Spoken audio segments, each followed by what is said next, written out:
বিসমিল্লাহির রহমানির রহিম। আসসালামু আলাইকুম। আজকে আমি আপনাদের সাথে শেয়ার করব মাত্র 1 গজ পরিমাণ প্রিন্টেড কাপড় এবং আধা গজ পরিমাণ রেড কালার কাপড় দিয়ে এই সুন্দর একটি বেবি ফ্রক তৈরি করতে পারবেন। আর বেবি ফ্রকটি তৈরি করার জন্য আপনাদের পুরো ভিডিওটি দেখতে হবে। আর খুব সহজেই আপনি পারবেন আপনার বাচ্চার জন্য এই ড্রেসটি তৈরি করতে। তো প্রথমে আমি এখানে কাপড়গুলো পার্ট বাই পার্ট কাটিং করে রেখেছি। আশা করছি আপনাদের বুঝতে যত অসুবিধা না হয়, সে কারণে কিন্তু আমি ডিটেলসে বুঝিয়ে দেওয়ার চেষ্টা করেছি। আর ভিডিওর লেন্থ কিন্তু বেশি রাখিনি। তো এখানে আমি প্রথমে কাপড়টাকে 2 ভাঁজ করে নিয়েছি। তারপর এটাকে আরেকটি ফোল্ড করে কিন্তু এটাকে 4 পার্ট করে নিয়েছি। এখানে 4টা ভাঁজ আছে কাপড়ে। তো এখন আমি বডি মেজারমেন্টটা নিব। এখানে 5 ইঞ্চি নিচ্ছি বডি মেজারমেন্ট।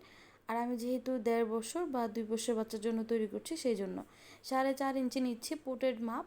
গলার জন্য নিচ্ছি 1.5 ইঞ্চি, কাঁধের অংশের জন্য নিচ্ছি আমি 3 ইঞ্চি, 3.5 ইঞ্চি। এবং যে গলার নিচের অংশটা, তো সেটা নিচ্ছি আমরা এখানে 4 ইঞ্চি বা 3.5 ইঞ্চি। যেহেতু 2 বছর বা 1.5 বছর বাচ্চার জন্য তৈরি করছি, 3.5 বা 3 ইঞ্চি নিলে এনাফ।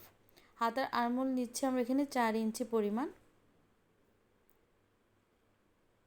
এখন বডি মেজারমেন্ট অনুযায়ী এখানে আমরা ওপর থেকে লেন্থটা নিব 6.5 ইঞ্চি পরিমাণ। তো 6.5 ইঞ্চিতে আমরা এভাবে কিন্তু জামাটা উপরের দিকে এভাবে উঠিয়ে কিন্তু কাটিং করে নিয়েছি। একটু উপর থেকে যে মাজার সাইড থেকে যাতে জামার অংশটা ঝুলে না যায়, সে কারণে কিন্তু আমরা এভাবে কাটিংটা করি। এখন নিচে ঘেরের অংশের জন্য আমার কাপড়ের প্রিন্টের সাথে মিল রেখে এখানে কাপড় কাটিং করে নিয়েছি। এখন শুধু আপনাদেরকে লেন্থটা দেখিয়ে দিচ্ছি, আর আপনি যতটুকু ঘের চান তার লংটা তত বাড়িয়ে নিতে পারবেন। 11 ইঞ্চি নিয়েছি মাঝখানের যে পার্টটা, সেটার জন্য।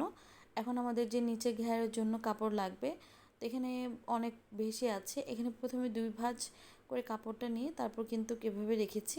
তারপর এটাকে 4 পার্ট করে এখন কাটিংটা করে নিব। যেহেতু যেহেতু একটা নিচের ঘেরের দিকে দিতে হবে, সেই কারণে কাপড়টা 4 পার্ট করে এখানে 16 ইঞ্চিতে আমি কাটিংটা করে নিচ্ছি। এটা আমাদের পুরো নিচে ঘেরের অংশতে কাভার আপ করে দিবে।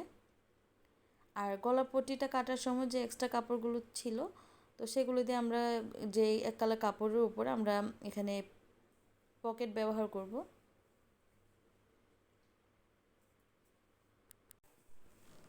এখন আমি কাপড়গুলোকে ভাঁজ করে রাখবো। তো তার আগে আপনাদেরকে দেখিয়ে দিচ্ছি, এখানে আপনি রাউন্ড পকেট চাইলে দিতে পারেন। এখানে আমি দিব ছেলেদের প্যান্টে যে এরকম পকেট থাকে, এরকম পকেটটা আপনার আপনার পছন্দ মতো কাটিং করে নেবেন। এখানে আমি এই ধরনের পকেট ব্যবহার করছি। এখন এক কালার কাপড় দিয়ে এখানে গলা পট্টিটা কাটিং করে নিচ্ছি। গলার পট্টির সাইডগুলো আমি জোড়া লাগিয়ে নিব। নেওয়ার পর চিকন করে সাইড থেকে সেলাই করে দিচ্ছি। এক সাইড থেকে হাতের সাহায্যে নিডলের দিকে ঘুরিয়ে কিন্তু চাপ সেলাইটা দিয়ে দিচ্ছি। এখন জামার ভাঁজ দিকে আমরা এই পট্টিটাকে রেখে ঘুরিয়ে ঘুরিয়ে সেলাই করে নিব। এভাবে সেলাই করার ক্ষেত্রে অবশ্যই খেয়াল রাখবেন যাতে কাপড়টা একটু 1/2 ইঞ্চির মতো থাকে বাইরের দিকে। তারপর ছোট ছোট কাট করে এই গলা পট্টিটা ইনারটার উপর থেকে এভাবে কিন্তু চাপ সেলাই দিয়ে দিব। গলার পট্টিটাকে উল্টো সাইডে ঘুরিয়ে আমরা আবার একটি ফিনিশিং সেলাই বা চাপ সেলাই দিয়ে আটকে দিচ্ছি। আপনারা চাইলে এই পর্যায়ে এসে হাত সুই দিয়েও সেলাই করতে পারেন। কাঁধের অংশগুলোকে একসাথে রেখে তারপর আমরা সেলাই করে নিচ্ছি। আর অবশ্যই ভাঁজ দিকগুলো আমরা ভিতরের দিকে ফোল্ড করে নিয়েছি। তো এভাবে কিন্তু আমি পুরো 2টা কাঁধের অংশ সেমভাবে সেলাই করে নিচ্ছি। কাঁধের অংশগুলো সেলাই করার পর আমাদের এখন কাজ হচ্ছে পুরোপুরি হাতার যে নিচে ঘের বা পাইপিং ব্যবহার করব, সেই জন্য কিন্তু এখান থেকে কাপড় কাটিং করে নিব। এখানে বায়াজভাবে আমি চিকন করে 1.5 ইঞ্চির মতো বা 1 ইঞ্চির মতো কাপড় কাটিং করে নিয়েছি। তারপর একটার সাথে আরেকটা জোড়া লাগিয়ে এখন আমাদের ভাঁজ দিকে এক কালার কাপড়টা রেখে হাতার আরমোল সাইডে এভাবে সেলাই করে নিচ্ছি। আরমোলের দিকে সেলাই করার পর তারপর এটাকে আমরা উল্টে নিব। একটা ভাঁজ দেওয়ার পর আরেকটি ভাঁজ দিয়ে কিন্তু আমরা সেলাইটা বসাবো। এভাবে কিন্তু পুরো হাতাটাতে আমরা পাইপিংটা জয়েনিং করব।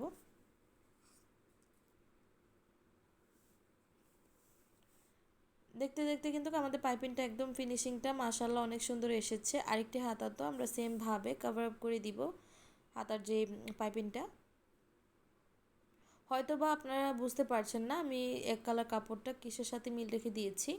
এই জামার প্রিন্টে অল্প করে ছোট্ট ছোট্ট করে যে বল পিনের এক ধরনের প্রিন্ট আছে সেরকম একটি করে এখানে খয়েরি কালার বা ম্যাজেন্টা লাল সেই ধরনের আছে। এখন আমি বডি মেজারমেন্টটা মেপে তারপর কিন্তু এখানে ফিক্সড মেজারমেন্টটা দিয়ে দিয়েছি।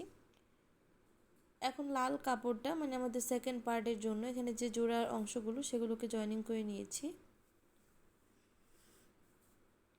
জয়েনিং করার পর এখন আমাদের কাজ হচ্ছে এক সাইড থেকে আমাদের কুচি দিয়ে নেওয়া। তো কুচিটা আমি হাতের সাহায্যে এবং একটি স্ক্রুড্রাইভার বা আমাদের সেলাই সুটানোর জন্য যে কাপড়গুলো ব্যবহার করে থাকি সেগুলো। তো আমাদের মাজার কাপড়ের জন্য কিন্তু এখানে মাসাল্লাহ অনেক ভালোই কুচি হয়েছে, তো সেগুলো দেওয়া হয়ে গিয়েছে। এখন আমাদের কাজ হচ্ছে নিচের যে ঘের অংশের জন্য আমরা প্রিন্টেড কাপড়টা দিব, তো সেটা চারোদিক সেলাই করার পর তারপর আমাদের ছোট ছোট করে কুচি দিয়ে নিতে হবে। আপনি এই কাজটি চাইলে হাত ছুঁয়ের সাহায্যে আগে থেকে কাপড়টা সেলাই করে এক সাইড থেকে সুতা ধরে টান দিলে কিন্তু কুচি হয়ে যাবে। কুচিটা সেলাই করার পর এখন আমাদের যে ভাঁজ দিকে এক কালার কাপড়টার উপরে রেখে তারপর এটাকে সেলাই করে নিচ্ছি। আর সেলাই করার সময় অবশ্যই খেয়াল রাখবেন যে কাপড়গুলো যত টান টান থাকে, না হলে পরবর্তীতে কুচকে যেতে পারে। হাতের সাহায্যে অবশ্যই কুচির দিকগুলো চাপ দিয়ে ধরে রাখবেন। পুরো ঘেরে কিন্তু প্রিন্টেড কাপড়টা লাগানো হয়ে গিয়েছে। এখন সাইডের ফাড়া অংশটা আমরা বন্ধ করে দিচ্ছি। তো এখন আমাদের কিন্তু পুরো জামাটি একদম ধরতে গেলে কমপ্লিট হয়ে গিয়েছে, শুধু মাজার কাপড়টা এবং পকেটগুলো জয়েনিং করলে একদম ফুল কাভার আপ হয়ে যাবে। গলির যে বডির অংশের যে পট্টিটা সেটা আমরা ভাঁজ করে নিয়েছি টপ পার্টটা। তারপর যে নিচে ঘের অংশটা সেটা কিন্তু উল্টো দিকে আছে। ভিতরে এন্ড করার পর আমাদের যে সাইডের ফাড়া অংশগুলো বা বডির মেজারমেন্ট অংশগুলো সেগুলোর থেকে কিন্তু আমাদের পুরো ঘেরটা কাভার আপ হবে। ঘেরগুলো কাভার আপ করার জন্য অবশ্যই খেয়াল রাখবেন যাতে সাইডের ফাড়া অংশগুলো একই দিকে থাকে, দুইটা ফাড়া অংশ যত আলাদা আলাদা না হয়ে যায়। তো সেই দিকটা খেয়াল রাখলে এক্সট্রা কাপড়গুলো আপনার ঘেরটা কুচি দিয়ে কিন্তু বডির অংশের সাথে লাগিয়ে নিতে পারবেন। মাজার চারো সাইড কিন্তু আমরা সেলাই করে নিয়েছি। মাজার দিকগুলো সেলাই করার পর এখন আমাদের কাজ হচ্ছে পকেটগুলো জয়েনিং করব। আর পকেটের মেজারমেন্ট হচ্ছে আপনারা চাইলে ওপর থেকে 3 ইঞ্চি বা 4 ইঞ্চি দূরত্ব রেখে তারপরে পকেটটা অ্যাটাচ করে নেবেন। পকেট আর কি চারো সাইডগুলো ঘুরিয়ে ঘুরিয়ে আমরা সেলাই করে নিয়েছি। এই হচ্ছে জামাটার ফাইনাল লুক। আশা করছি আপনাদের কাছে আমার এই জামার ড্রেসটি বা বেবি ড্রেসটি আপনাদের কাছে খুব ভালো লেগেছে। ভালো লেগে থাকলে অবশ্যই আমাকে জানিয়ে দিবেন আপনাদের কাছে কেমন লেগেছিল ভিডিওটি। আর like, comment, share and subscribe করে দিবেন আমার ফ্যাশন ডিজাইনার হালিমা চ্যানেলটি।